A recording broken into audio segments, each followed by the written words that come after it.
down those cards. Fortune teller! Cards mean different things at different times. Do you know anything about tarot cards? Oh, a crystal ball. Gather around, children. Listen to the mystic. Journey. Podcast. I'm no mystic.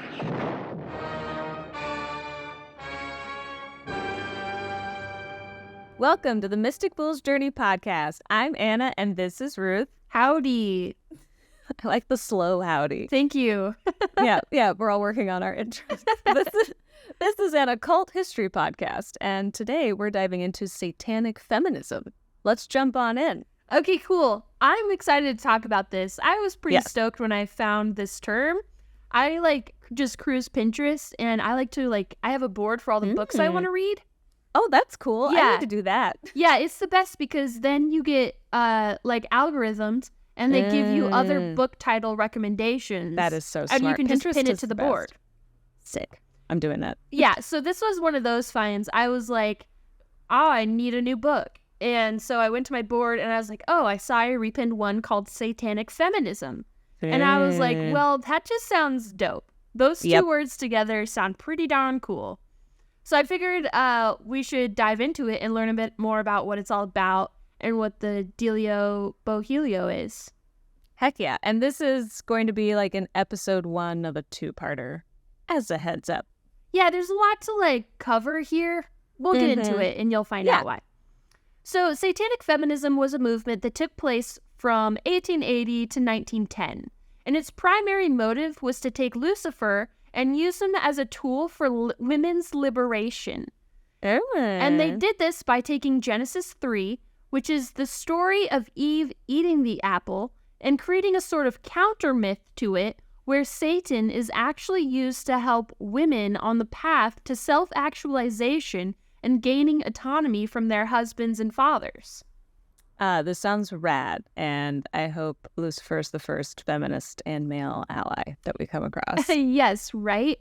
So back in the day, some folks, mostly women, but the occasional guy too, were looking at things a little differently. Thanks to the Romantics and their idea of making Satan a kind of hero, they started rethinking the old Christian traditions that put women down.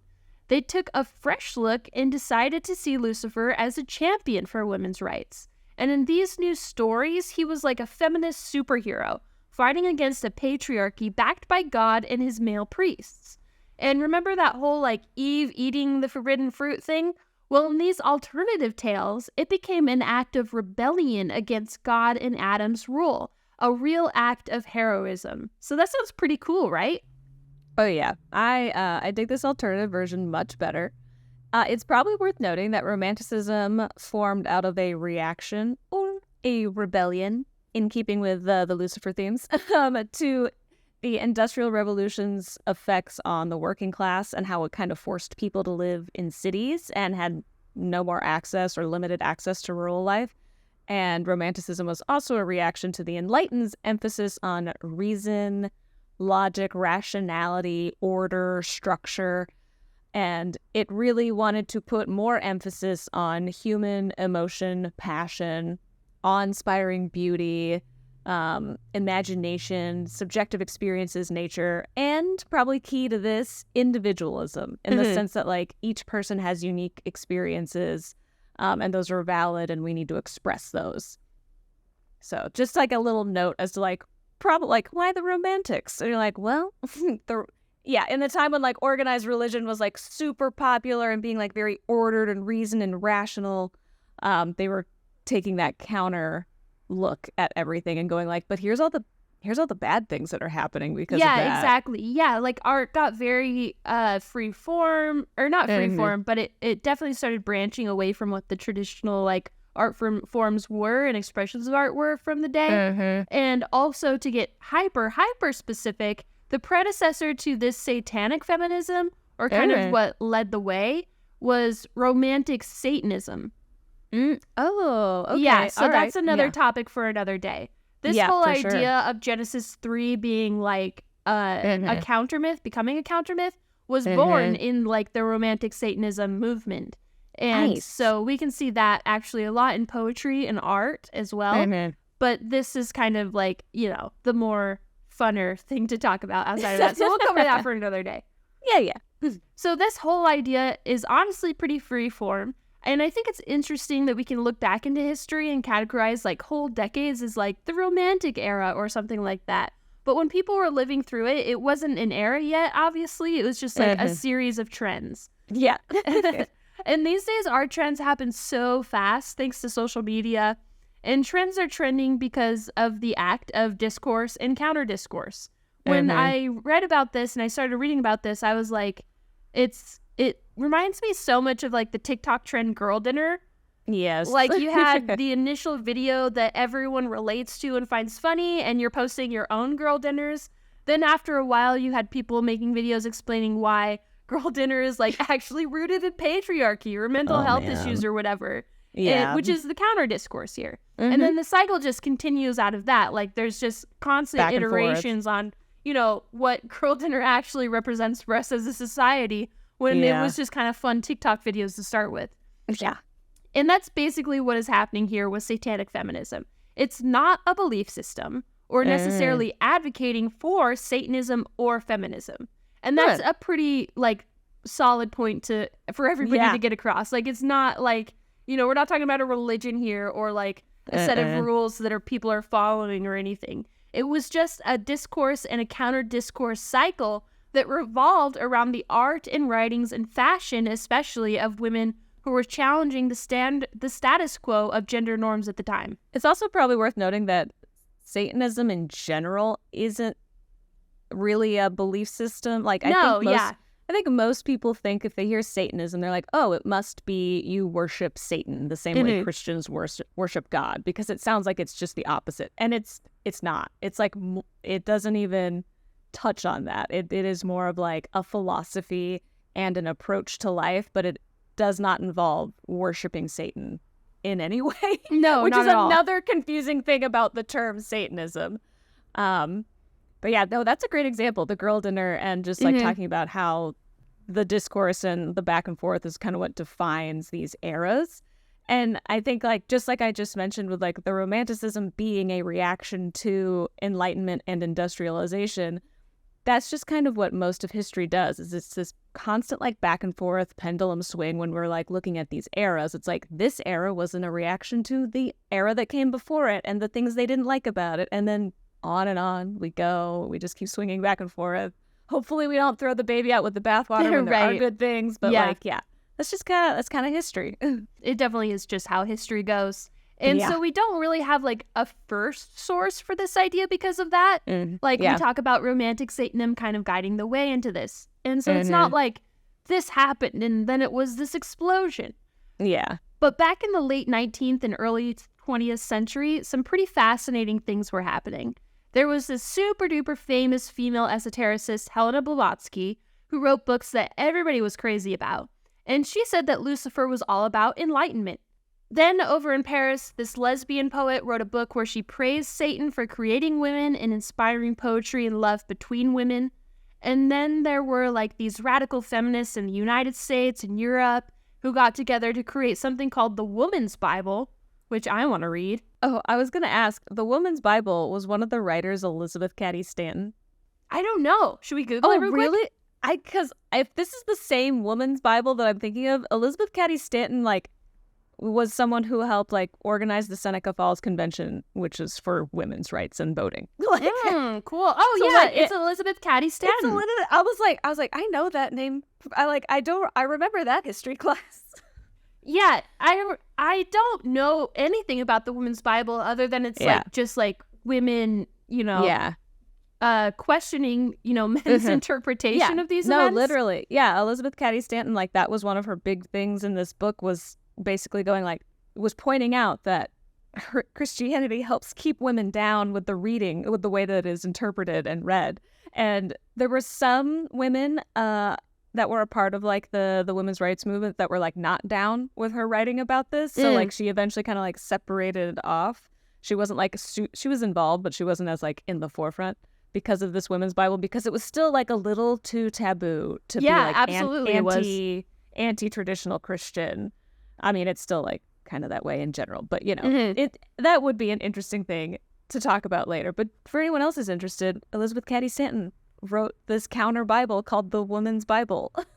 Yeah, I couldn't believe it when I read it. I was like, dude, this is something like Little Ruth really would have could have got all around. Oh, yeah. And I wish it was more widely known that this was a thing, because it kind of like celebrates Eve eating the forbidden fruit in the garden. And they saw Satan as sort of like a wise mentor in this book. Yeah. Which makes So sense. Cool. Like, the idea that Eve was the sinner in this story is not expressed in the actual passage. But it is expressed later on. I forget what book was like Thomas and Paul saying that Eve was the sinner. So that's kind of where this all kind of was birthed out of. It was like the dudes that decided that she was wrong. And so it wasn't like any sort, it's just crazy. We could go off on these Christian rants. Oh, yeah. I'll try to keep the religious trauma in check. Don't worry, I've got a few coming up, but I tried to keep it short. So anyways, I figure that we'll spend some time defining things like Satanism and Satan itself, because in modern day America, we really only have a view of the Christian devil from the Bible. But the myth of him is a lot more like loosey-goosey in history. Yeah, so this is where the religion starts. So like in Genesis 3, the serpent in the garden is never ever referred to as Satan, Lucifer, or the devil. It's just the serpent. That's it. It's never like, it is never mentioned that he has another name or that he's another entity. And the term Satan doesn't even appear in Genesis in any way, not even in Hebrew. And also, this is my fun little fact for the day, Satan, the name we use to call this demon or spirit, whatever you want to, isn't a name in Hebrew. It's actually just a word. It's just a noun, like a lowercase noun in Hebrew, Satan. If I hope I'm saying that right. It is like pronounced slightly differently, but spelled similarly when you transliterate it to like Latin letters. So the word Satan can just refer to anyone that is considered an adversary, an accuser, or someone that is like challenging. So very cool. Like it is used in Hebrew. It could refer to like you. It could be like Ruth is the challenger of Anna, or something like that. Where like, oh, like this thing was put in the path to challenge Isaiah. So it's a lowercase noun. It's not even a name. It just like, I guess English people decided it was a name. I'd have to look into that part. And then there is a version of this noun, ha-Satan, is like saying the accuser. It's like putting the article the in front of it. And it's usually used to refer to the divine adversaries. So that's where we start to get things like, oh, well, Satan is like an angel. It's like because there are passages in the Bible where it's like the adversary was sent to challenge this person. Man. Rather than like, it's like we've gone so far off track of like how these things were used and how these words were used that like we've just got a completely different vibe, like completely different concept than what the original writers of these books had. Yeah, and like if you aren't aware, the Bible has been like picked and prodded at by like a bunch of different councils in history. Back before our modern Bible, people had their own ideas about who Satan was. And it didn't always like match up with what the church said. It was kind of like a jumble with different interpretations coexisting in the same cultural space. Some folks saw Satan as both funny and scary at the same time. He could play different roles like keeping the social order intact or shaking it up. And in local tales and legends, things weren't as black and white as they were in modern Christianity. So sometimes folks thought of Satan as like a friendly spirit who might help out in a pinch. Nice. But it was also like all just a mixed bag, Oh, yeah. So sometimes Satan was actually working on behalf of God. So like there's a few instances in the Bible where like Satan isn't necessarily like an enemy. He's not like fighting against God. He's actually sent by God to tempt people to prove their faithfulness. So like there's some instances where it's just like, oh, he's not trying to like fight God right now. He's just trying to help God figure out who's faithful to him. So like as a casual reminder, the Old Testament in the Christian Bible is mainly based on the Tanakh or the Hebrew Bible in Judaism. And so there's this other concept in Judaism that potentially kind of got mixed up and led to the idea of like Satan and original sin. And it's called Yetzer Hara. this is not an entity or a supernatural being or an external force that's outside of us. It's actually sometimes referred to as the evil inclination. And it's not like as evil as the word evil sounds. It's not a demonic force, but it's more about what happens within us when our internal drive and desires for things like pleasure and security go unchecked. So think like, I'm hungry. Well, if you like go unchecked, it's like it turns into gluttony. It's rather than just like satiating and doing the thing where like, oh, I need to eat. It's like it becomes gluttonous, and that's like when love becomes lust, like that kind of thing. Like the Yetzer Hara is this inclination to misuse like natural desires within us for like bad, it's one of those things. Yeah. It's like, oh, it's just like, hey, it recognizes that we naturally have this potential to do bad things, and it's not necessarily like you're evil and it's a demon attacking you. It's just like it's in us, it's a part of us. So Yetzer Hara kind of started to get transformed. So Yetzer Hara started to get like transformed into this idea of like original sin. And then we also have this use of Satan as was sometimes also used as a metaphorical representation of this inclination. So like, it's just how we like are like, oh yeah, we use like little like fables and stories to tell kids like this is like what this means. You're like, cool, we're using Satan, quote unquote, as just an example of what this feeling feels like in like an external way. It's just a metaphor. Like Satan's just a metaphor for the things you do that aren't so great. So we have these different versions of like Satan roaming around. We then have this evil inclination, and they all started to get twisted and meld together to become what like we now see as just like this comical. I see him as comical, but like this devil force. Like it like there's so many different things that led to this culmination of our modern idea in pop culture and in Christianity of Satan. And it's wild. It's just like wild to me how it got twisted over the years. It always is surprising to me when we talk about like the Greek gods or like Thoth and what deities came together to make him in history. And for some reason, I always imagine us as being like above that concept of like picking and choosing things from different cultures and combining them. But we're just really still doing it. It just feels like the present moment right now. Yeah, we're just like more aware that we do it because now we have like, well, some people are, some people aren't, and that's totally fine. But like now that we can document things and trace things back and we have like a means to do it, we're more aware of it, but we're still doing it. Like every person, it's the reason we have like a million different versions of the Bible and Christianity, like why we're going to have a bunch of different denominations across religions. It's like no one agrees. Everyone has their own personal experience, and it becomes something different over time. Yes, exactly. And so, Martin Luther happened, all those famous dudes happened, and we kind of got the Christian notion of the devil. And when that devil came into play, it didn't take long for folks to start imagining that there were these wicked people, Satanists, who were all about worshiping him. The concept of Satanists has been flowing around Western culture since the early days of Christianity. But if we're talking about actual Satanists in the way we think of them today, well, they really didn't pop up until much, much later. And Satanism could honestly be its whole episode, and maybe one day we will dive into it. Yeah. But basically, modern-day Satanism stems from LaVeyan Satanism, which was founded by this crazy, cannot emphasize how crazy, dude named Anton LaVey in 1966. And it's often described as atheistic or secular Satanism.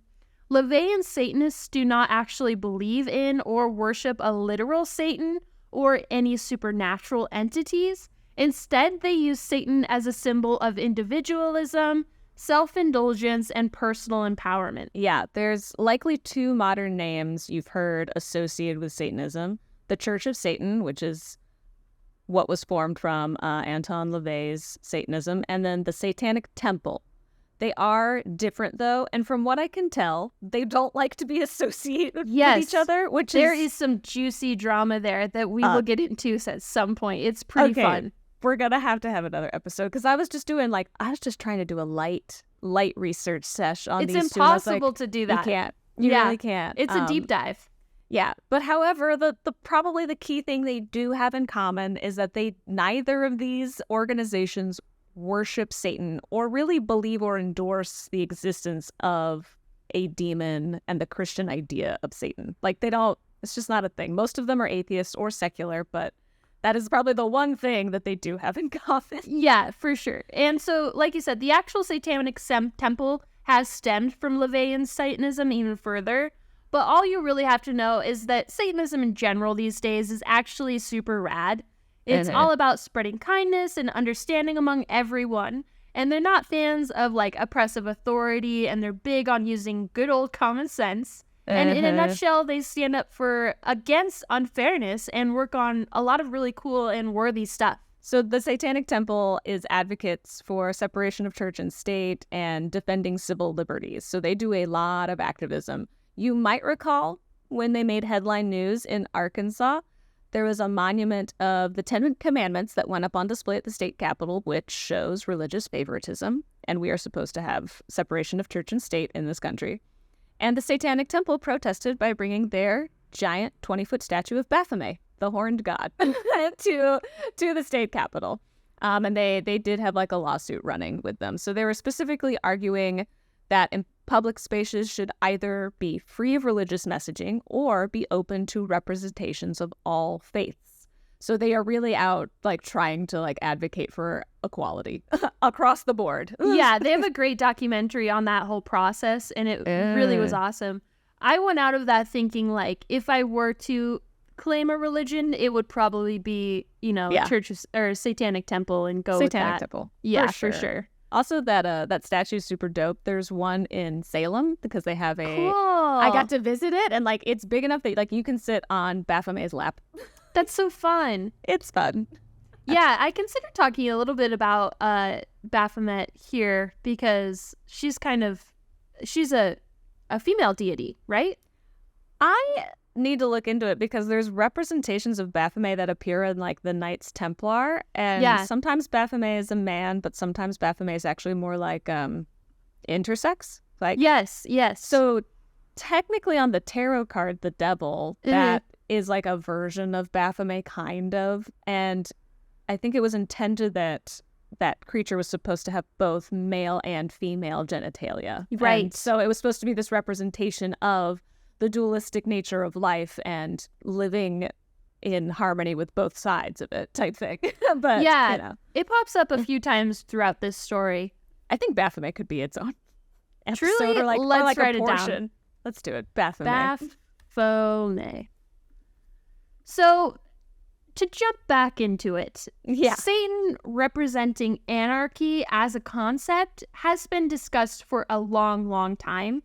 But let's talk about the first person that kind of solidified the concept of Lucifer as liberator, or at least brought it to, mainstream understanding. There's a lot of I know we said there wasn't a first source, but there's actually like a couple of other first sources before this woman that we could talk about. Like there's this famous poem, Paradise Lost.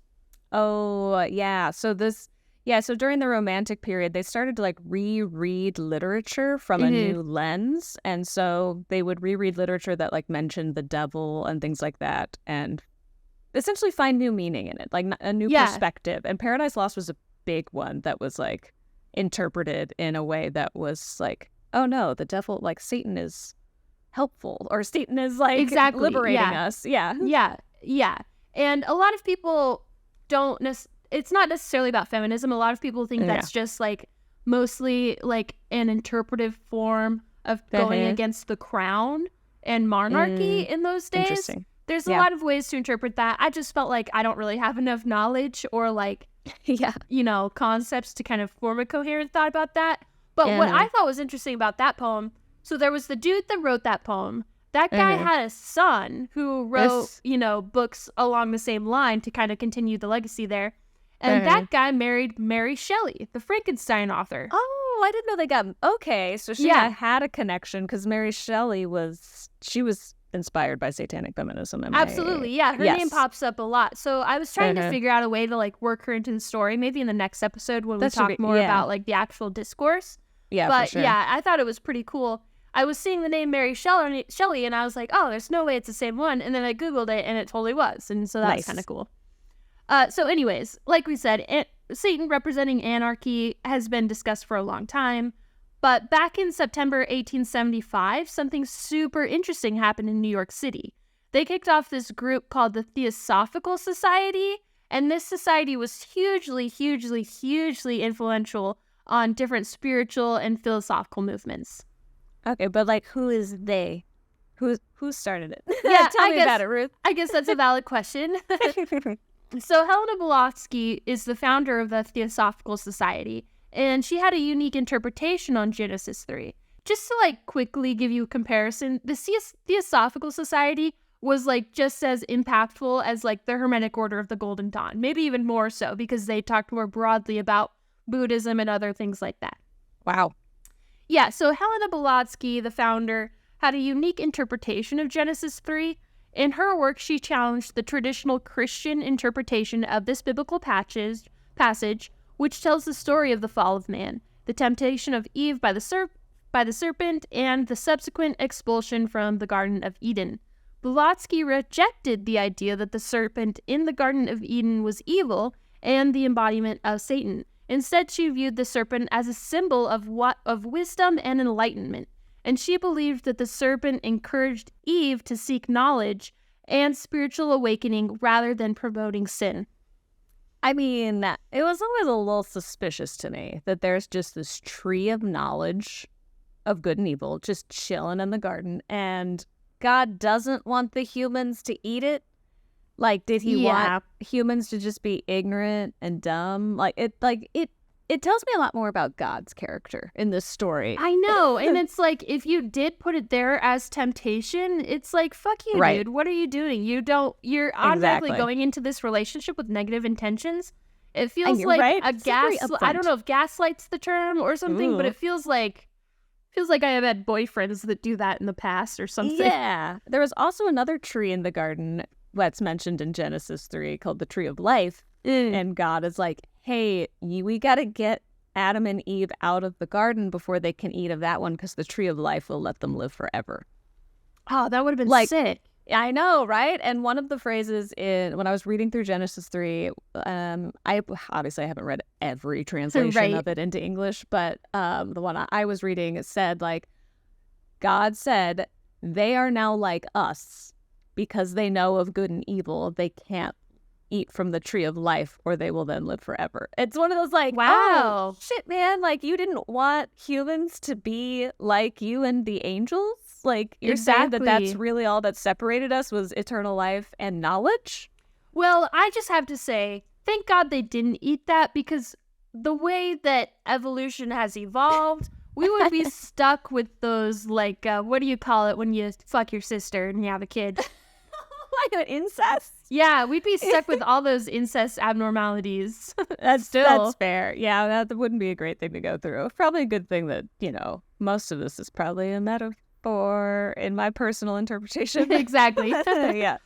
So basically, Blavatsky's interpretation of Genesis 3 was part of her broader effort to challenge Orthodox Christian theology and promote an esoteric and spiritually liberating understanding of religious and mythological texts. Her unconventional interpretation of this biblical story was in line with her belief in the hidden spiritual truths underlying various religious traditions. Helena Blavatsky saw Genesis 3 as a story that could be reinterpreted to emphasize the pursuit of spiritual knowledge and enlightenment, rather than a tale of sin and disobedience. Her views on this topic were consistent with her broader mission of reimagining and expanding spiritual and esoteric teachings. But Blavatsky wasn't like a full-on Satanist, so you might be wondering why she was all about celebrating Satan in this sense. Yeah, I am curious, because when I read up a bit on her, and there's a lot to read, she basically is the godmother of, I think she's called like the godmother of New Age spiritualism. So like, she has her own cosmology and her own take on like a creation myth and how existence formed.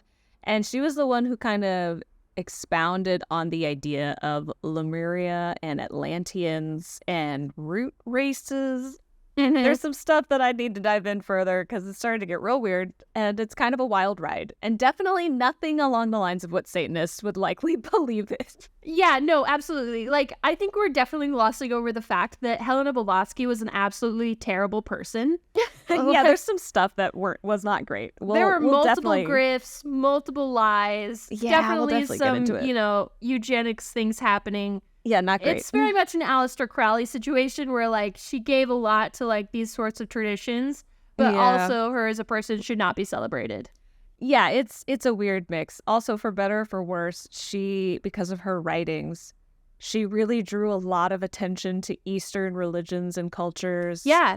Which, once again, for better or for worse, it's one of those things where you're like, cool, like she brought it to the forefront, but then that meant like a bunch of Western people went over there and then the appropriation started. Exactly. It's like, okay, there's a fine line between appreciation and appropriation, y'all. Yeah, truly. So basically, she wasn't a full-on Satanist, but there's a few possible reasons to consider why she celebrated, Satan in this sense. Yeah. First up, we've got the feminist angle, and she herself did not call herself a feminist. She was not a feminist, but her ideas definitely had feminist vibes. By taking on the whole like Satanist approach and challenging the traditional fall of man story, which some Christians used to say women are morally weak and spiritually inferior, she basically gave a nod to her role as a female religious leader, if that makes sense. At the time, she was writing her book, The Secret Doctrine, which is like an ultra famous book. Theosophy and the women's movement were hanging out in the same circles at the time. So saying, hey, women aren't sinful in her book was like dropping a hit single for many folks. The fall was a hot topic among feminists, and Blavatsky's take on Eve would have been like a breath of fresh air in those circles. And the Theosophical Society had so many feminists, activists, and writers and artists in the group. And also there were a lot of like, magazines and, columns that were being written outside of this Theosophical Society that really did make an impact on the world.